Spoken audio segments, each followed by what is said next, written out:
معنا البطل الشاب عبد الباسط ساروت، حارس مرمى الثورة، بعد محاولة اغتياله يوم أمس من قبل عصابات الأسدية.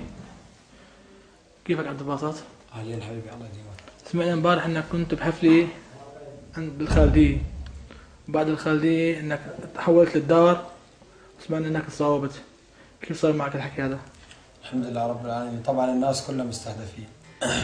أنا امبارح محاولة اغتيال 3 مرات، جيت محاولة اغتيال 3 مرات، حاولوا يغتالوني 3 مرات امبارح. 3 مرات أول سعرية، والله شاني تحت الموت.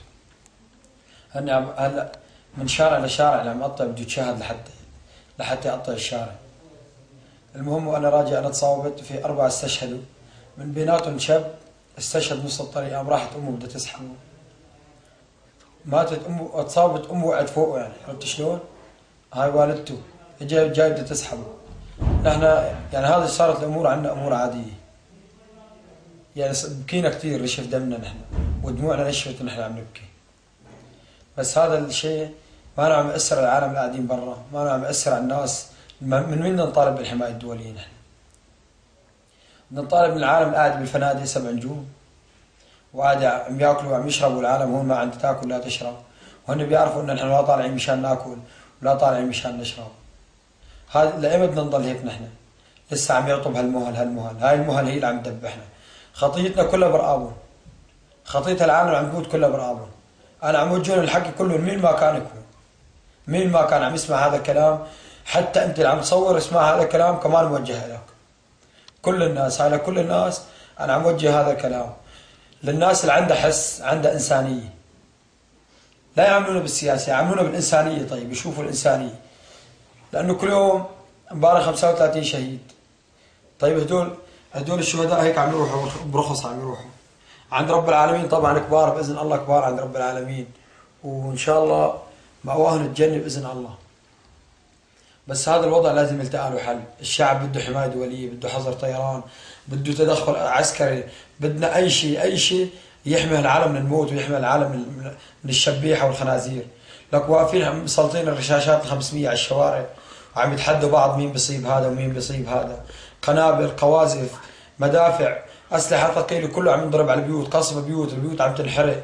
يعني ما في شيء الا ما عم يصير عنا. لاي بدنا نضل هيك نحن؟ لحتى يتصفى الشعب يعني؟ طيب يا اخواتنا، يا مجلس وطني، يا جامعة العربية، يا حكام العرب، حكام العرب اهم شيء انتم. حكام العرب انا راح اوجه لكم كلمة كبيرة. ما تبقى من الشعب الحمصي او ما تبقى من الشعب السوري يطالب بالحماية الدولية. رسالة الى اهل الخليج، وكل مرة بوصلها انا لرئيس السعودية، الملك، والبحرين، والامارات. الامارات لهلا ما شفناهم بالثوره ولا عم يتحركوا معنا ولا عم يقولوا كلمه. تقول نحن يعني هن عرب ونحن يعني شو صهاينه نحن. لا تدافعوا عنا. اذا انتم فيكم حس ودين وناموس وشرف وكرامه، لا تدافعوا عنا نحن. دافعوا عن الجوامع اللي اتصفوها، ودافعوا عن القران الكريم اللي شقوه واللي دعوه بالسكارات وحرقوه وصاروا يدوسوا عليه باجريه. دافعوا عن هدول ال5. عنا ساعه فاتوا 5 شبيحه خنازير فاتوا على الجامع، صارت مسخروا على الصلاه ويتسمعوا على الجوالات وعلى الاغاني بقرب الجامع واقفين محل امام الجامع.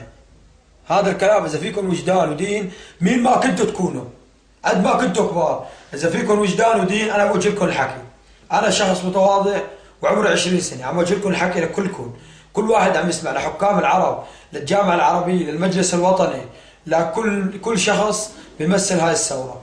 والمجلس الوطني هو بيعرف انه نحن ايدنا المجلس الوطني، ونحن ساهمنا بشكل كبير انه نعمل المجلس الوطني، ونحن بنقدر نسقطه ايمت ما بدنا. بس نحن ما بنسقطه لانه هو صار كلمتنا وكلمه الحق. بدنا يشدوا الهمه ويشوفوا لنا حلول باقرب وقت. بدنا حمايه دوليه باقرب وقت، لانه هن هاي المهل عم يعملوها وهذا الحديث، وكل يوم مؤتمر بمكان الفلاني نحن عم نموت بالشوارع. زين اخ عبد الباسط، احنا سمعنا بانه هلا المجلس الامن راح يطالب من روسيا بان تتدخل.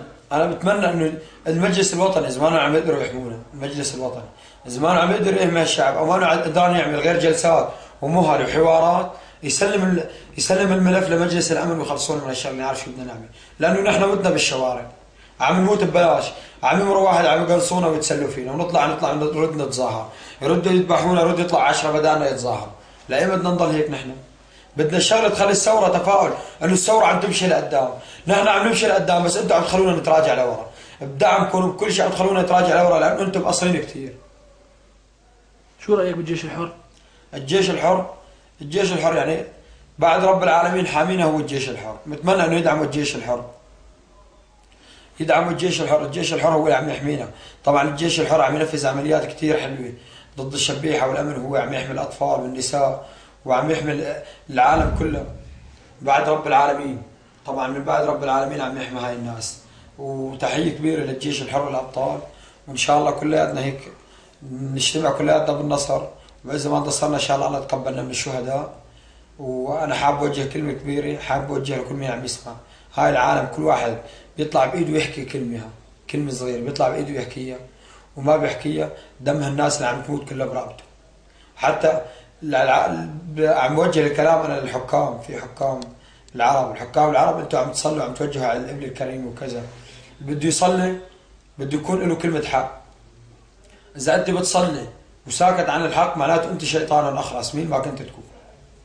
كلمة أخيرة توجهها للشعب السوري يا أخونا عبد الباسط.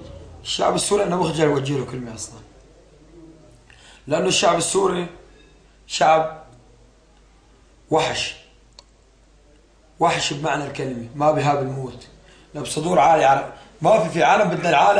بدنا العالم تعرف شو يعني وحش ما والله عم يروح يدبح بالعالم، وحش عم يطلع بصدره العاري على الدبابات، يتحدى الدبابات والقواذف والمدافع.